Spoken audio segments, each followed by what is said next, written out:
अरे यार 3 बजे फिल्म शुरू हो जाएगी, तू क्या कर रही है? बस मुझे 5 मिनट दे, मैं अभी साड़ी बदल कर आती हूँ।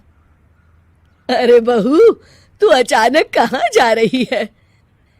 तेरी सास तुझे आवाज दे रही है। अरे छोड़ ना, ये बुढ़िया कभी नहीं सुधरेगी। क्या हुआ माँ जी? मैंने आपको कितनी बार मना किया है कि मुझे जाते हुए टोका मत कीजिए। मैं फिल्म देखने जा रही हूँ।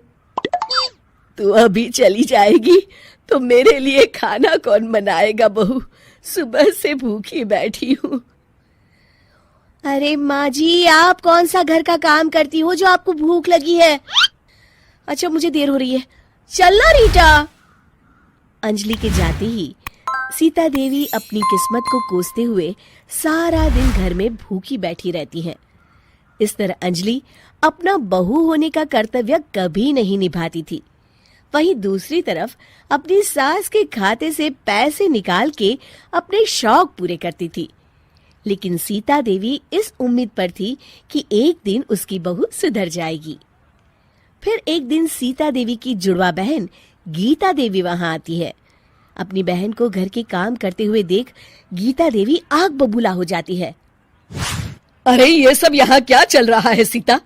तेरी बहू कहाँ है जो तू घर के काम कर रही है? सीता देवी भावुक होकर रोने लगती है। अब तुझसे क्या छुपाऊं? मेरी बहू रत्ती भर भी मेरी इज्जत नहीं करती। मजबूरी में मुझे घर के सारे काम करने पड़ते हैं। वो तो बस सारा दिन अपनी सहेली के साथ सैर सपाटा करने में लगी रहती है। अच्छा, तो उस चिड़िया के पर निकल आए। तू चिंता मत कर, मैं ऐसी कई बिगड़ैल बहुओं को ठीक कर चुकी हूँ। अब मैं इस चुड़ैल से निपटूंगी। तू कुछ दिनों के लिए मेरे घर चली जा, मेरी बहू तेरी अच्छी देखभाल करेगी। फिर दोनों बहनें आपस में साड़ियां बदल लेती हैं और सीता देवी अपनी बहन के घर चली जाती हैं। देर रात अंजलि जब घर आती है तो अपने कमरे का नजारा देख उसकी आंखें फटी की फटी रह जाती है। हे राम, मेरे कमरे का एसी कहाँ चला गया? और मेरा 56 इंच का एलईडी टीवी कौन ले गया? अंजलि तहस के साथ अपनी सास के कमरे में जाती है। तभी वो देखती है कि उसके कमरे का एसी और टीवी उसकी सास के कमरे में लगा है और गीता देवी आराम से एसी की हवा खाते हुए सास बहू सीरियल का मजा ले रही है। अच्छा, तो ये सब इस बुढ़िया की कारस्तानी है। अभी इसे बताती हूँ। ये सब क्या है माँ जी? आपकी हिम्मत कैसे हुई मेरे सामान को हाथ लगाने की? क्यों बहू, ये सारा सामान तूने तेरे पिताजी के पैसों से खरीदा है क्या? है? लगता है तू भूल गई कि ये सारा सामान मेरे पैसों से आया है, इसलिए मैं अपनी सारी चीजें अपने कमरे में उठा लाई। तुझे कोई एतराज है? चल जा यहाँ से, सीरियल का मजा किरकिरा मत कर।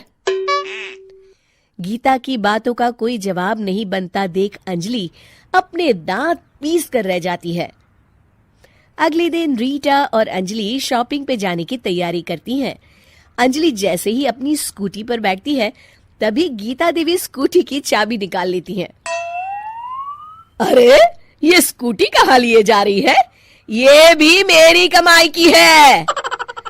माँ जी, ये तो आप हाथ कर रही हैं। मैं बाहर पैदल जाऊंगी क्या? हाँ, पैदल जा। वैसे भी तुझे घूमने का शौक है, मुझे नहीं। देखिए माँ जी, इस तरह मेरी सहेली के सामने मेरी बेइज्जती करके आप ठीक नहीं कर रही हैं। आप मुझे अच्छी तरह जानती हैं, बाद में आपको पछताना पड़ेगा। अच्छा, तो तू नहीं सुधरने वाली। मेरे ही घर में मुझे ही धमकी दे रही है। तेरी याददाश्त के लिए बता दूं कि ये मकान मेरे नाम पर है। अब तू देख, मैं आज ही अपने बिल्लू वकील को बुलाकर ये सारी जायदाद अनाथालय को दान कर देती हूँ, फिर तुझे एक ढेला भी नहीं मिलेगा। गीता की बातें सुनकर अंजलि के पैरों तले जमीन खिसक जाती है। अरे, अगर तेरी सास ने तुझे अपनी जायदाद से बेदखल कर दिया तब तो तू सड़क पर आ जाएगी। मैं तो कहती हूँ चुपचाप अपनी सास से माफी मांग ले अंजलि। हाँ, तो बिल्कुल सही कहती है, मेरी सास का कोई भरोसा नहीं है। अरे नहीं नहीं माँ जी, ऐसा गजब मत करिए। आज के बाद मैं आपको कोई तकलीफ नहीं दूंगी और घर के सारे काम ना मैं ही कर लूंगी। मैं आपको एक अच्छी बहू बनकर दिखाऊंगी। कुछ दिनों के बाद, ये लीजिए माँ जी, आराम से गाजर का हलवा खाइए। खुशबू तो बहुत अच्छी है। हाँ माँ जी, वैसे मैंने सब काम कर लिया है, तो मैं आपके पैर दबा दूं? आप आराम से हलवा खाइए।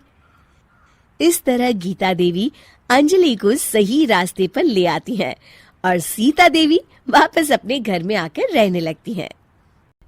दोस्तों, हमें उम्मीद है कि आपको हमारी ये कहानी पसंद आई होगी। कृपया हमारे चैनल को सब्सक्राइब करें और सभी अपडेट्स के लिए बेल आइकन जरूर दबाएं। और हाँ, वीडियो लाइक और शेयर करना मत भूलिएगा। Bye bye.